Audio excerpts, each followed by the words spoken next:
ಇದು robusta coffee ಗಿಡದು ಈಗ ಬ್ಲೌಸಮ್ ಟೈಮ್ ಆಗಿದೆ. ಎಲ್ಲ ಕಡೆ ನೋಡಿದ್ರು ಎಲ್ಲ ಕಂಪ್ಲೀಟ್ ಜಾಗದಲ್ಲೂ ಈ ಥರ ಬಿಳಿ ಬಿಳಿಯಾಗಿ ತುಂಬ ಚೆನ್ನಾಗಿ ನೋಡ್ಲಿಕ್ಕೆ ಕಾಣ್ತದೆ. ಇದರ ಸ್ಮೆಲ್ಲು ಅಷ್ಟು ಚೆನ್ನಾಗಿದೆ. ಮತ್ತು ಕಾಫಿ ಹಿಡಿಯೋ ಗಿಡಗಳು ಅಂದರೆ 2 ಥರದಲ್ಲಿದೆ. 2 ಥರ ಗಿಡ ಅನ್ನುವಾಗ ಈ ಎಲೆ ನೋಡಿ, ಇದರಲ್ಲಿ ತುಂಬ ಕಾಫಿ ಯಾವಾಗಲೂ ಎಲ್ಲ ವರ್ಷ ಇದೇ ಥರ ಹಿಡಿತದೆ. ಅದೇ ಕಾಫಿ ಹಿಡಿಯೋದಂಥ ಕಾಫಿ ಭಾಳ ಕಡಿಮೆ ಹಿಡಿಯುವಂಥ ಗಿಡ ನೋಡಿ, ಈ ಥರ ದೊಡ್ಡ ಎಲೆ ಆಗಿರುತ್ತದೆ. ಇದರಲ್ಲಿ ಕಾಫಿ ಭಯಂಕರ ಕಮ್ಮಿ ಇರುತ್ತದೆ. ಹಾಗೆ 2 ಥರ ಗಿಡಗಳು ಇಲ್ಲಿದೆ, 2-3 ಥರ ಗಿಡಗಳು ಇದೆ.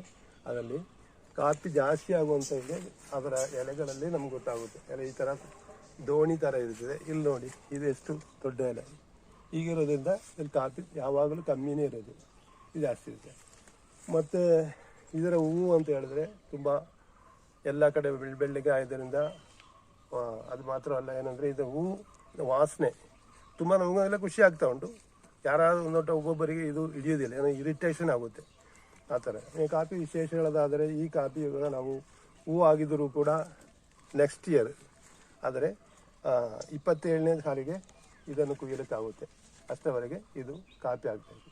ಮತ್ತು ಈ ಟೈಮ್ನಲ್ಲಿ ಒಂದು ಮೊಗ್ಗಾಗಿರೋ ಟೈಮಲ್ಲಿ ಮಳೆ ಹುಯ್ದು ಬಿಟ್ರೆ ಕಂಪ್ಲೀಟ್ ಮೊಗ್ಗು ಹಾಳಾಗುತ್ತೆ. ಈಗ ಏನೂ ಆಗೋದಿಲ್ಲ. ಇವತ್ತಿನ ಬಿಸಿಲಿಗೆ ಇದೆಲ್ಲ ಒಣಗಿ ಕೆಳಗಡೆ ಬಂದ ಮೇಲೆ ಇನ್ನು ಮಳೆ ಹೊಡೆದ್ರೆ ಏನಾಗುತ್ತೆ. ಮಳೆ ಇನ್ನೂ ಕಡಿಮೆ ಅಂದರೆ ಒಂದು 15-20 ದಿನದೊಳಗೆ ಮಳೆ ಹೊಡೆದ್ರೆ ಇದಕ್ಕೆ ಇನ್ನೂ ಚೆನ್ನಾಗಿ, ಇಲ್ಲಾಂದರೆ ನಾವು ಬ್ಯಾಕಿಂಗ್ ಮಾಡಬೇಕು. ಇನ್ನು ಕಾಫಿ ವಿಶೇಷ ಹೇಳಬೇಕಾದ್ರೆ ಇದು ಸುಮಾರಿದೆ.